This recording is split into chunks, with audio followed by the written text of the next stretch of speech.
Y en Éxodo capítulo 2, vaya viendo el versículo 11. Vamos a estar mirando desde el versículo 11 hasta el 25. Y ahí vamos a dar lectura. Tan pronto usted lo tenga, si me hace el favor, y puede ponerse en pie en reverencia a la palabra de Dios, y así damos lectura. Gloria sea al Señor.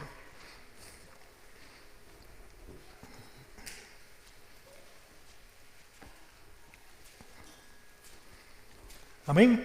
Vamos a dar lectura, amados hermanos. Dice la palabra de la siguiente manera. En aquellos días sucedió que, crecido ya Moisés, salió a sus hermanos y los vio en sus duras tareas, y observó a un egipcio que golpeaba a uno de los hebreos, sus hermanos. Entonces miró a todas partes, y viendo que no parecía nadie, mató al egipcio y lo escondió en la arena. Al día siguiente salió y vio a dos hebreos que reñían.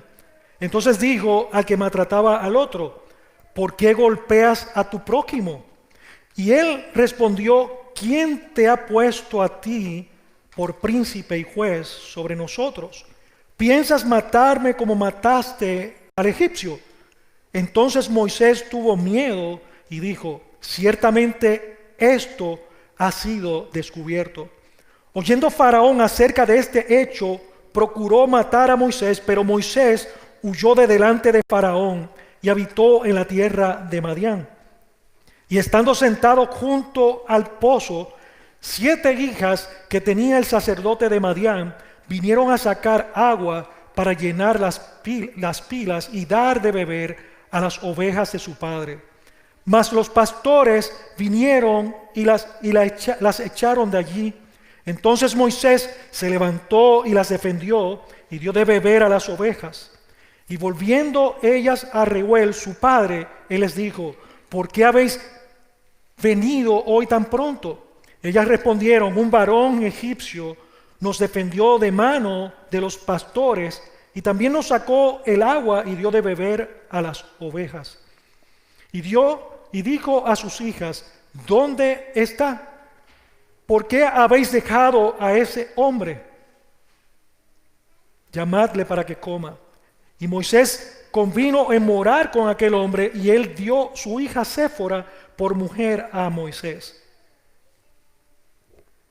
Y ella le dio a luz un hijo y le puso por nombre Gersón, porque dijo: forastero soy en tierra ajena.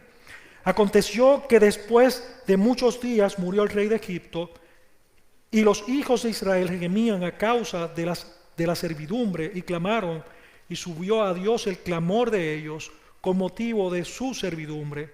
Y oyó Dios el gemido de ellos y se acordó de su pacto con Abraham, Isaac y Jacob. Y miró Dios a los hijos de Israel y los reconoció Dios. Vamos a orar, hermanos. Padre, en esta tarde te doy gracias porque en tu infinita bondad y misericordia, Dios, has mostrado lo bueno que tú eres, Dios. Lo bueno que eres al darnos un día más de vida, al concedernos llegar hasta este lugar, hasta este santuario donde tus santos, los redimidos, los lavados con tu sangre y nuestros amigos, nos has traído con este privilegio, Dios, de libremente, de con libertad adorarte. Lo hemos hecho, Señor, a través de los cánticos, en medio de los cuales, Señor, vimos el Evangelio cantado y traspasó nuestras vidas, nuestro intelecto, nuestra mente, nuestro corazón. Señor, también te hemos adorado a través de las ofrendas. Ahora te queremos adorar, Señor, con una actitud que pueda traer a ti honra y gloria, prestando atención a tu santa palabra, Dios. Estremece nuestros corazones. Habla, Señor, a tu iglesia. Habla a tu pueblo. Habla, Señor, a los que no son creyentes aún. Señor, glorifícate. Usa este instrumento, Señor, y no me permitas hablar ningún error. Concédeme hablar solo el consejo de tu palabra y no mis ideas. y concédele a tu pueblo hoy, Señor, ser edificado. Salva a los perdidos, sana a los enfermos, liberta a los cautivos, Señor, y que el nombre de Cristo Jesús hoy sea exaltado en medio de tu pueblo, Dios. Oramos dándote gracias en el nombre de Cristo Jesús, nuestro Señor, nuestro Dios. Amén y amén. Pueden tomar asiento, hermanos, hermanas.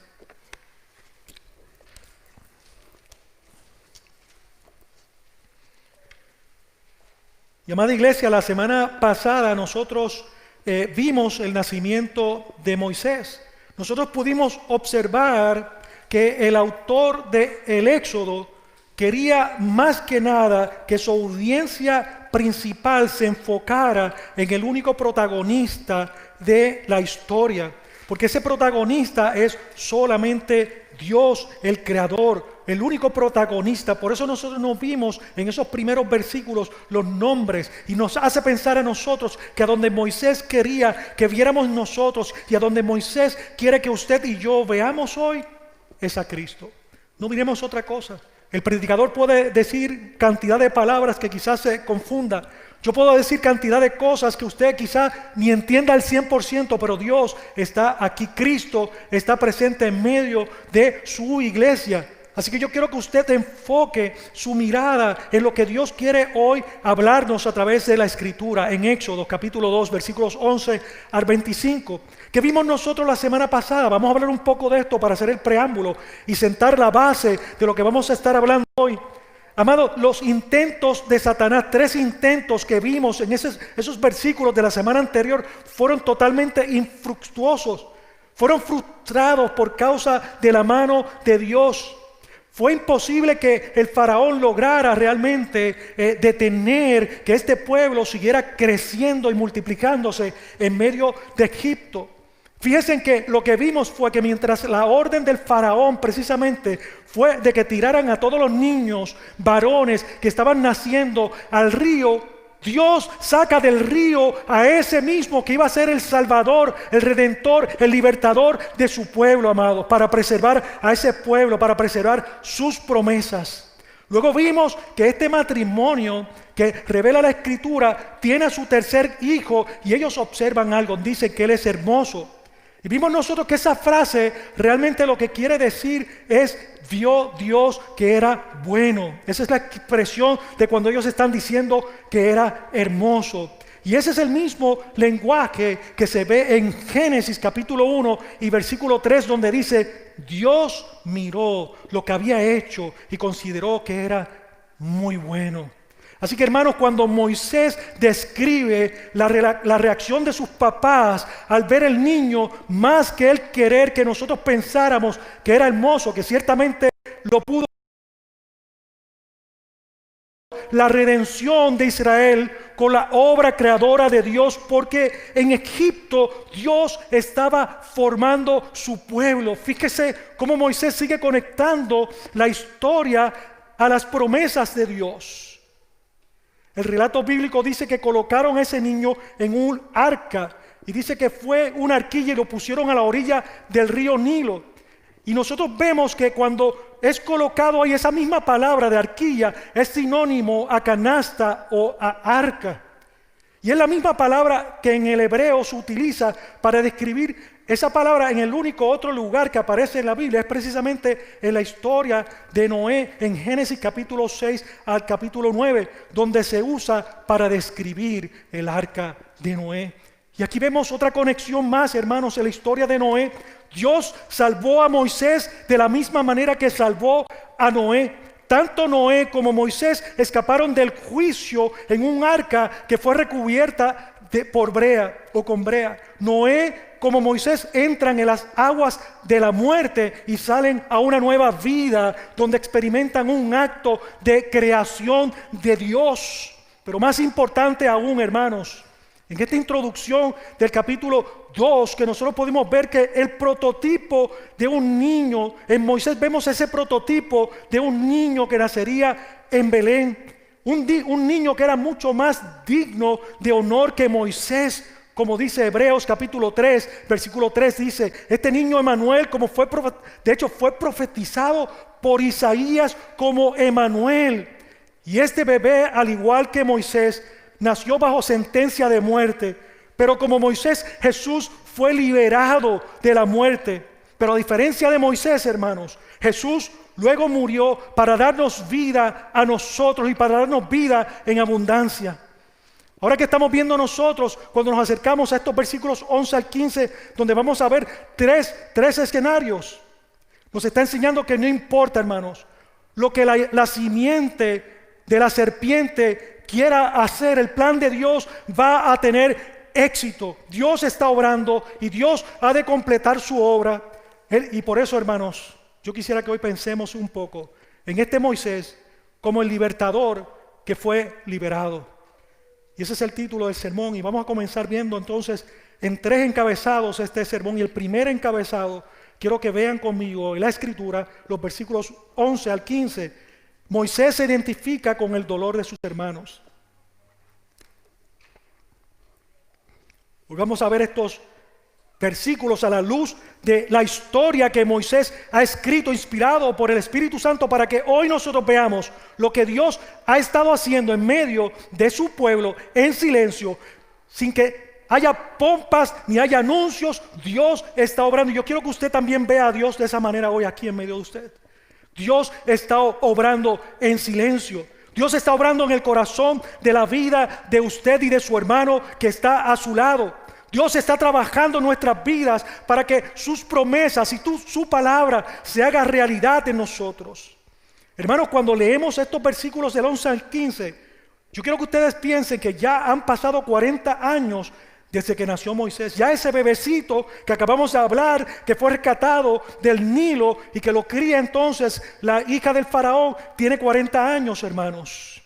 Ya era un hombre que había crecido, y él había crecido con la identidad de hebreo, porque fue criado esos primeros años a la luz de la enseñanza de su pueblo.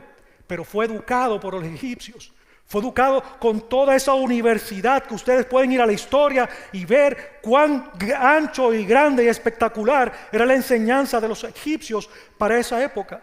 Así que Moisés, ahora que estamos viendo este relato en el versículo 11 al 25, era un hombre educado, era un hombre rico y tenía todo un futuro por delante como príncipe de Egipto. El texto nos dice, ahí viendo en el versículo 11, dice, él salió a sus hermanos. Y aquí hay una conexión importante, porque vemos la misma palabra que se utiliza para describir el éxodo, la salida precisamente del pueblo de Dios de la tierra de Egipto. Y nos lleva a pensar a nosotros lo siguiente: que antes de que Israel pudiera salir de Egipto, Egipto tenía que salir de Moisés. Ahora miren, hermanos, mientras Moisés estuvo en el palacio, nosotros vemos que no olvidó su identidad como hebreo, ni había olvidado la providencia de Dios cuando lo sacó del río, hermanos. Dios lo rescató de allí. Como nosotros vemos, él entendía que lo rescató para un propósito. Eso lo vemos nosotros en el capítulo 7, versículo 23 de Hechos, que dice lo siguiente: cuando hubo cumplido la edad de 40 años, le vino al corazón el visitar a sus hermanos, los hijos de Israel. Y al ver a uno que era maltratado, lo defendió, e hiriendo al egipcio, vengó al oprimido. El versículo 25 dice: pero él pensaba que sus hermanos comprenderían o comprendían que Dios le haría libertad o les daría libertad por mano suya, mas ellos no lo habían entendido así. Hermano, así que Moisés reconoce al pueblo de Dios como su pueblo, y estamos claros. Continúa diciendo la escritura que salió y observó y vio la injusticia de un egipcio contra uno de sus hermanos los hebreos. Pero Moisés respondió con injusticia, hermanos. Él respondió de una manera injusta, con su propia injusticia. Tomó venganza de aquel que estaba maltratando, y 4 veces aparece maltrato o golpear en esos versículos que leímos. Y a lo que se refiere es a matar a una persona, hermanos. Así que Moisés se convirtió en un asesino. Moisés no actuó con la madurez para guiar a su pueblo. Porque aquí lo que vemos nosotros, y en este momento, es que Moisés se comportó como un egipcio. Pero Dios lo que nos está diciendo aquí es que Dios no iba a liberar a su pueblo a través de estrategias humanas o a través de la posición de Moisés, sino que Dios mismo sería el libertador de su pueblo, porque Dios es el Salvador. Así que, hermanos, debemos ver en primer lugar que este es un recordatorio para nosotros de que no podemos hacer la obra de Dios, escuche, pero tampoco podemos vivir una vida cristiana siguiendo fórmulas humanas. Así que, amada iglesia, por más que te afanes en solucionar los asuntos de esta vida y estés luchando para permanecer firme en la fe, no es con las estrategias tuyas que vas a lograrlo, hermanos. Es teniendo tu fe puesta precisamente en la soberanía, teniendo puesta tu confianza y tu fe en lo que Dios es capaz de hacer minuto a minuto. Dios está obrando en tu vida en cada segundo que tú estás y yo viviendo. Así que Dios viene a rescatar a su pueblo y va a usar a Moisés para liberarlo, ciertamente. Pero va a ser según la manera de Dios, no va a ser según el método de Moisés. Por eso, mi hermano, no dudes de que Dios está obrando en medio de la situación que tú estás viviendo. Pero tienes que tener mucho cuidado. No vaya a ser que tú estés esperando que la solución sea conforme a lo que tú crees, que la solución que tú estás esperando sea conforme a tus deseos y no conforme a la bendita y gloriosa palabra de Dios. Por eso yo te tengo que decir que confíes en la providencia divina, porque Dios está obrando en tu vida.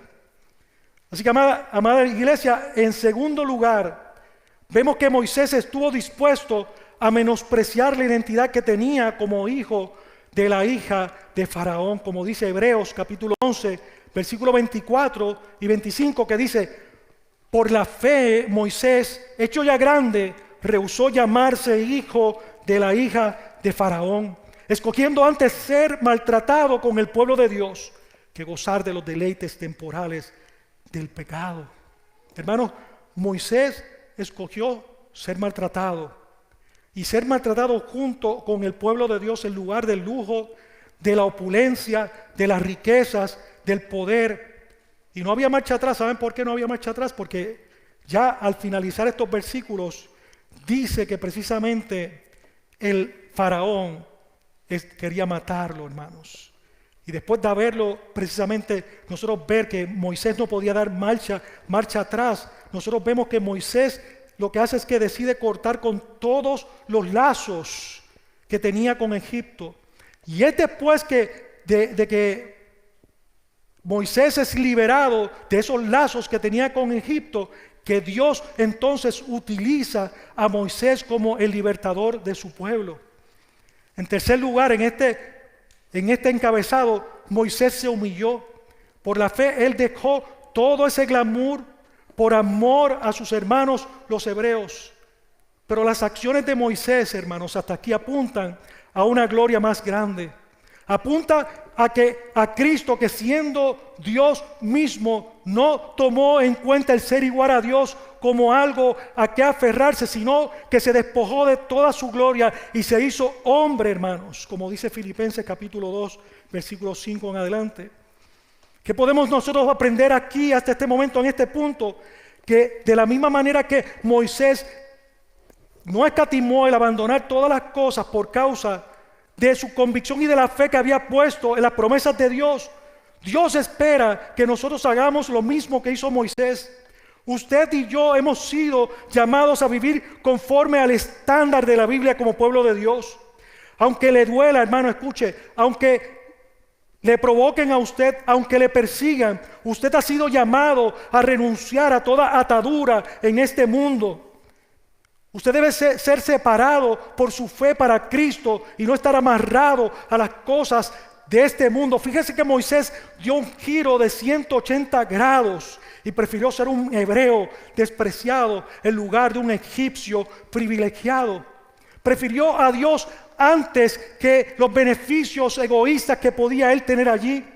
De la misma manera, por la fe en Cristo, tú has sido llamado a alejarte del pecado con todas sus pasiones y deseos. Estamos llamados a dar nuestras vidas por Cristo si fuera necesario. Y nos dice así precisamente Jesús cuando nos dice: si alguno quiere venir en pos de mí, niéguese a sí mismo, Tome su cruz y sígame.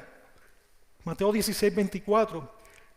Y el apóstol Pablo dice de su propia experiencia en Filipenses capítulo 3, versículo 7 lo siguiente: pero cuántas cosas eran para mí ganancia, las he estimado como pérdida por amor de Cristo. Y ciertamente aún estimo todas las cosas como pérdida por la excelencia del conocimiento de Cristo Jesús, mi Señor, por amor del cual lo he perdido todo y lo tengo por basura para ganar a Cristo y ser hallado en Él.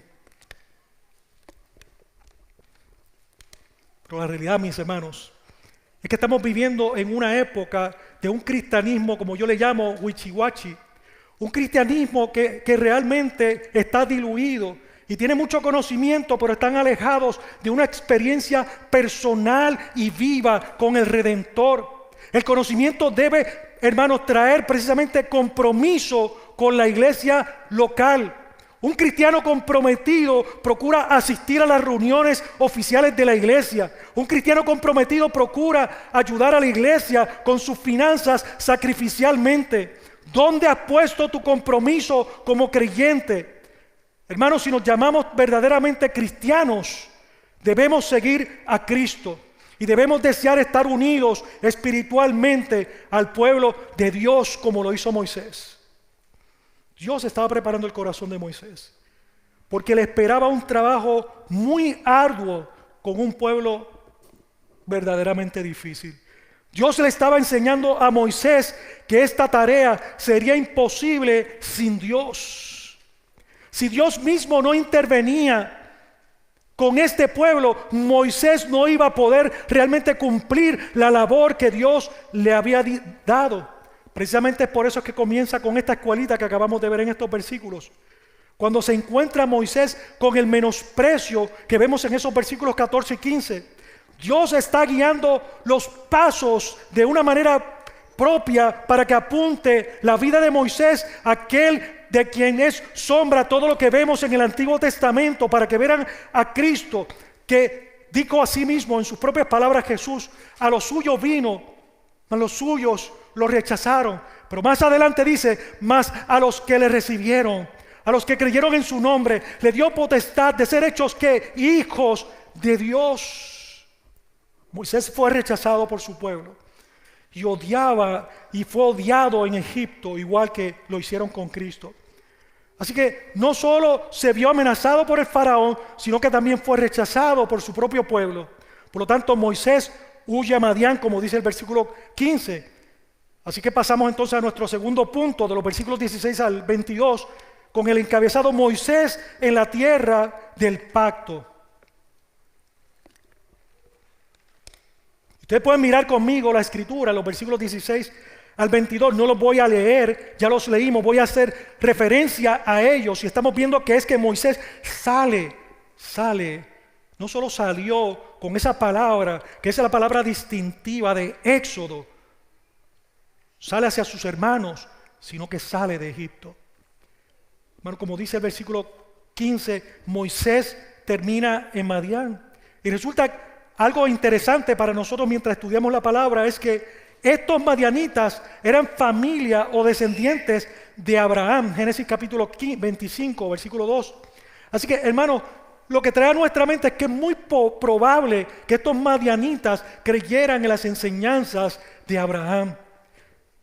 Ahora el relato dice que mientras Moisés está en ese pozo sentado, las hijas del sacerdote de Madián fueron a buscar agua, pero encontramos ¿qué cosa? Encontramos que ellas son echadas por los pastores y vemos una acción de Moisés aquí donde él entonces las defiende, pero hay un contraste importante aquí, porque Moisés, que en aquel momento en Egipto, cuando fue a defender a sus hermanos, actuó con la injusticia de Egipto. Ahora vemos que él no actúa con la injusticia de Egipto, sino que actúa de una manera noble y lo que hace es que defiende a estas mujeres y también le da agua para sus ovejas.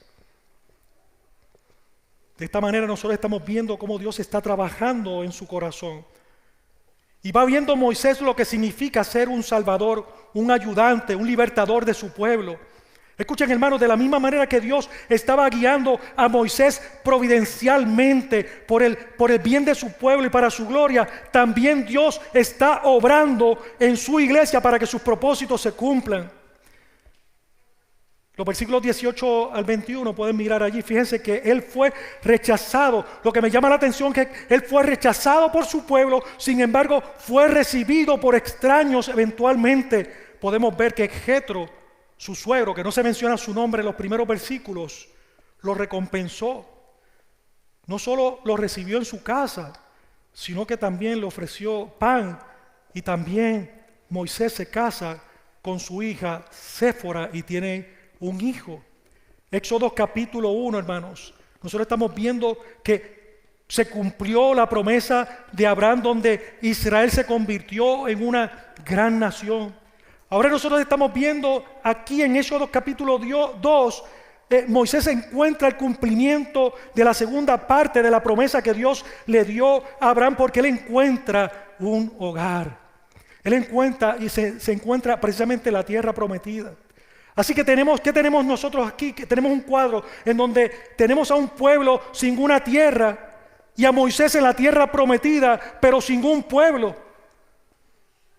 Vemos en ese versículo 22, me pueden acompañar con su vista, donde Moisés le pone el nombre de Gersón a su hijo, que significa un extranjero. Y ese nombre, hermanos, que le pone Moisés a su hijo, apuntaba a la esperanza que los hombres de fe que hablan en Hebreos 11:13 tenían. Vaya conmigo ahí a Hebreos 11:13. Dice, conforme a la fe murieron todos estos. Está refiriéndose a los hombres de fe, sin haber recibido lo prometido, sino mirándolo de lejos y creyéndolo y saludándolo y confesando que eran ¿qué?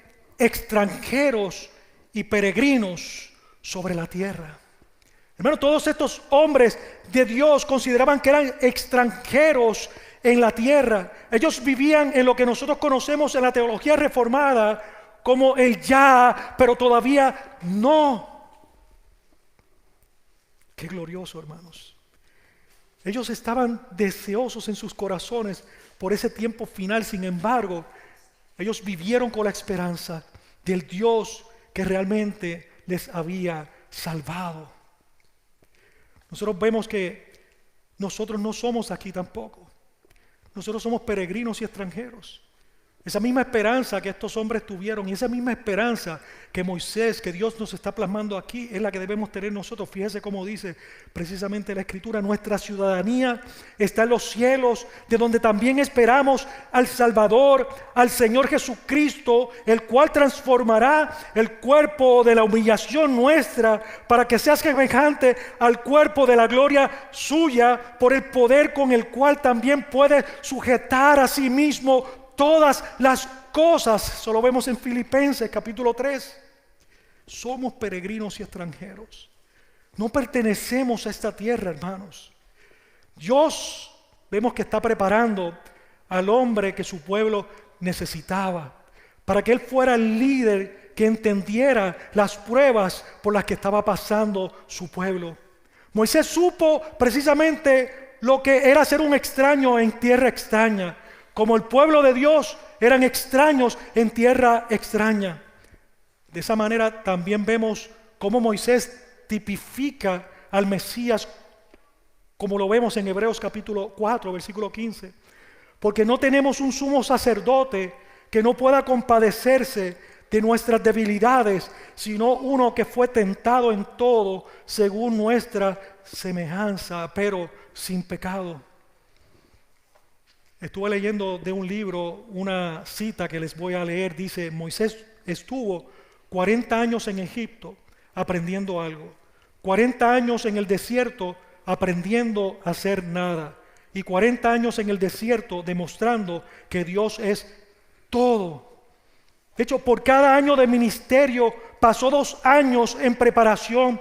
En el desierto aprendió a confiar en Dios. Como padre y esposo aprendió a lidiar y a guiar y a disciplinar a sus seres queridos. Como pastor desarrolló habilidades para ayudarlo a sacar a los israelitas de la esclavitud. El punto que tenemos que entender aquí, y es algo que se repite en toda la Escritura, es que Dios no eligió a Moisés por los méritos que él tenía. Si usted es cristiano, hermano, no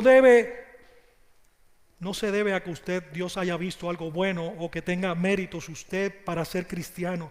Ni tampoco usted debe sentirse que es mejor que los demás y por eso Dios le escogió. Usted es cristiano por la soberana elección de Dios. Ninguno de nosotros merecemos pertenecer al pueblo de Dios.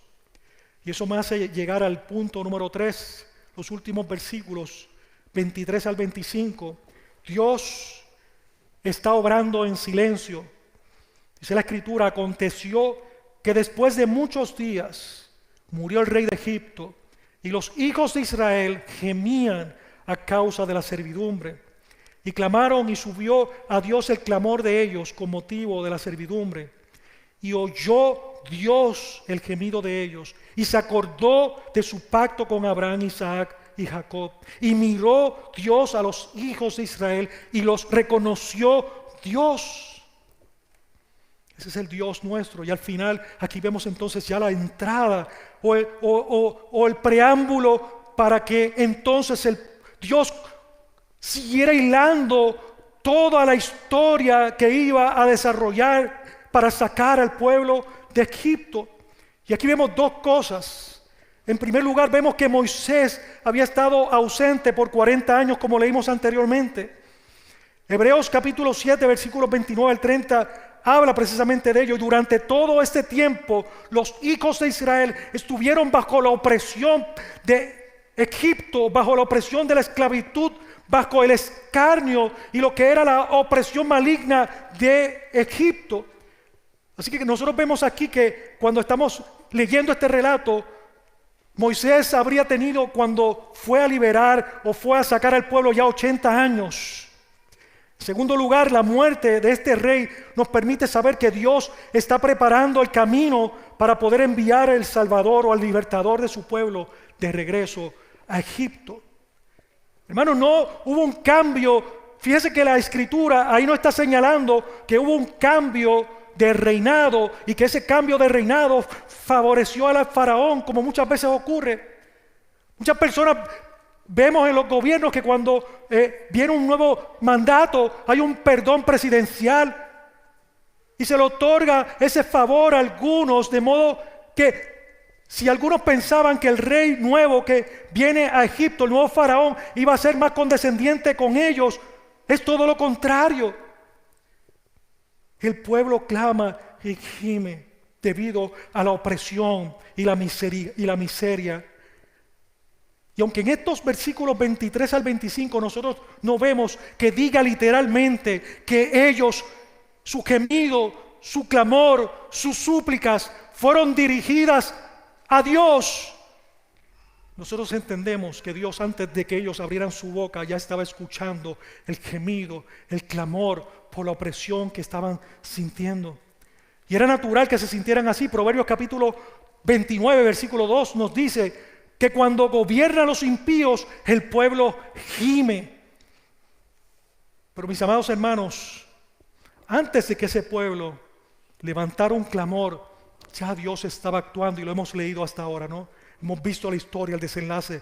Antes de que ellos clamaran, antes de que ellos gimieran, Dios estaba detrás del escenario. Dios estaba listo para liberar a su pueblo de su esclavitud. Dios va a actuar en la historia para su salvación, hermanos. Estos versículos tienen 4 verbos que hablan del carácter de Dios.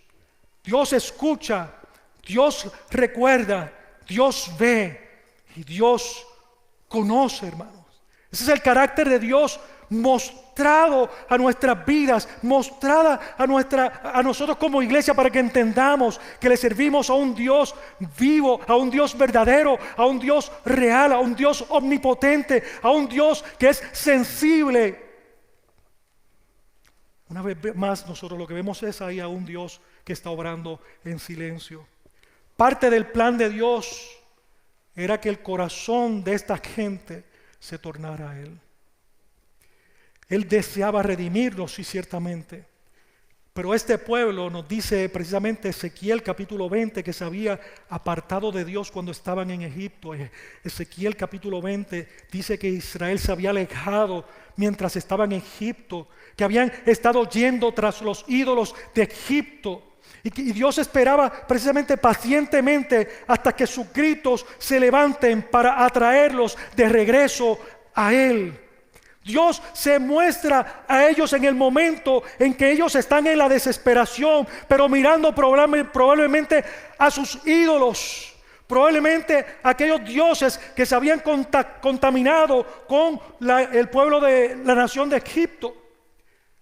Sabemos que hay un pueblo y un remanente, y dentro de ese pueblo remanente siempre Dios ha guardado a un grupo de creyentes, a un grupo de personas que han estado creyendo en las promesas del Dios vivo.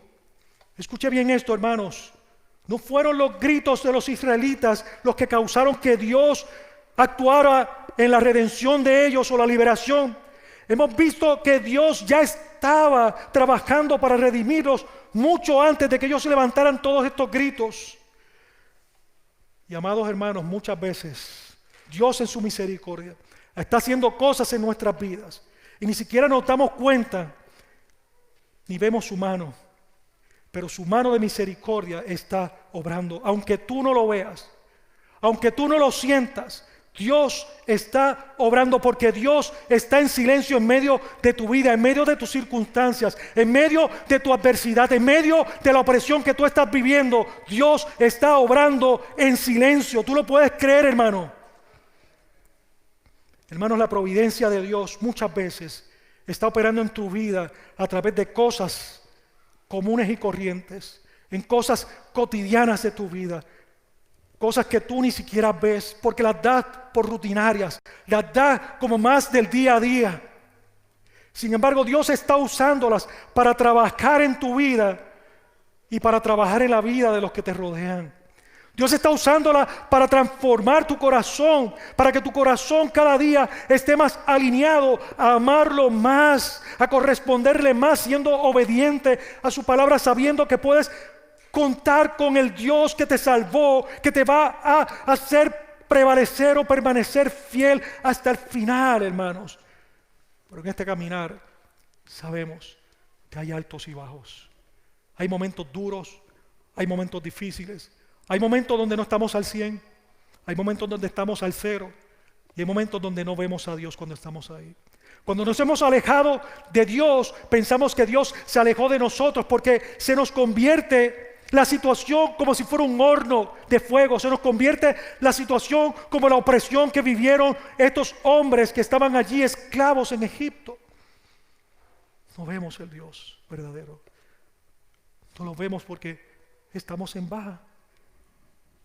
Hemos perdido la habilidad de mirar a Dios como es Él. Hemos quitado de nuestras vidas las prioridades de buscar a Dios en su palabra y de tener a Dios como prioridad de nuestras vidas a través de la oración, a través de la escritura. Hermanos, cuando nosotros estamos en baja, cuando nosotros tenemos que se convierte nuestras vidas en una pesadilla, es cuando más tenemos que buscar a Dios en su palabra, es cuando más tenemos que venir a la iglesia, es cuando más tenemos que rodearnos con otros hermanos. Pero ¿sabes qué? Lamentablemente, esa no es la conducta de la mayoría de los cristianos. La mayoría de los cristianos salen huyendo y se esconden como avestruces, metiendo la cabeza debajo de la tierra cuando sus cosas no están tan espléndidas como para contárselos a otros, como para hablarle a otros de lo bien que estoy, de lo bien que me siento, de lo bien que está mi salud, de lo bien que están mis finanzas, de lo bien que están mis relaciones. Cuando no tenemos algo que contar así, la mayoría de los cristianos que estamos creciendo en la fe cometemos un grave error: alejarnos del calor del pueblo de Dios, alejarnos de la familia en donde Dios quiere que nosotros crezcamos, amándonos unos a otros, cubriéndonos unos a otros en oración. Hermanos, cuando usted y yo estamos en situaciones difíciles, son los momentos cuando usted más debe procurar estar en medio del pueblo de Dios. No se aleje porque las cosas estén difíciles, porque estaría siendo como Moisés. Moisés tomó la justicia en sus manos, obró pensando que esto es un gran ejercicio el que voy a hacer, y muchos cristianos optan por hacer eso.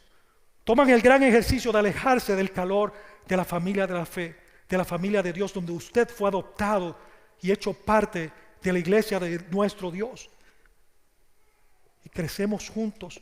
Ningún cristiano puede crecer alejado del calor de la iglesia. Hermanos, Dios escucha nuestros gemidos. Dios escucha nuestro clamor. El problema es que yo no sé si tú te acercas a Dios cuando como un último recurso, como vemos aquí, probablemente ya cuando las cosas estaban muy difíciles, entonces fue que se acercaron a Dios. Y yo no sé si tú te acercas a Dios como un último recurso.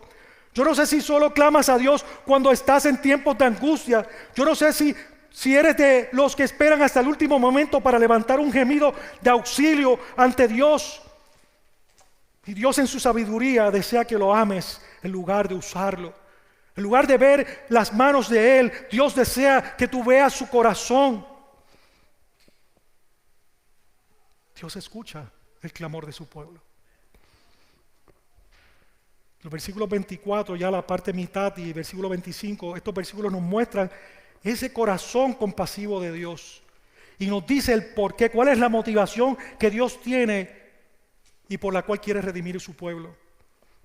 Cuando leemos esta palabra que dice ahí, se acordó, no significa que a Dios se le había olvidado las promesas que Él mismo dio.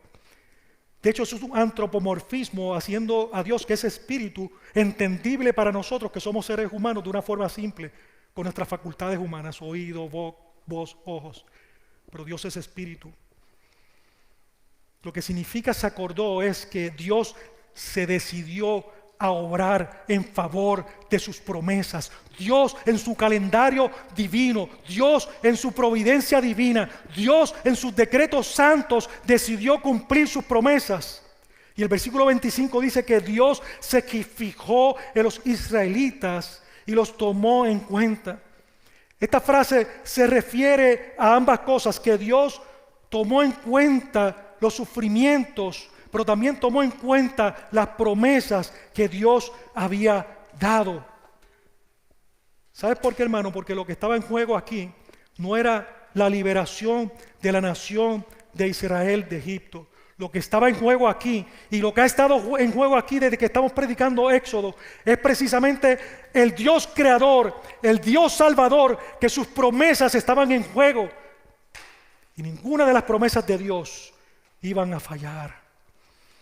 Porque lo que está en juego, hermanos, es precisamente no la esclavitud de Egipto, sino la liberación de toda lengua, raza y nación de las manos de Satanás, hermanos. Dios cumple su promesa para traer salvación para su pueblo que está su pueblo que es de toda lengua, tribu y nación, como dice el Apocalipsis, hermanos. Pero tenemos que decir que Dios escucha y recuerda el pacto de gracia, sus promesas que hizo y su salvación, su eterna promesa de que Dios será el Dios de ellos y que ellos serán su pueblo.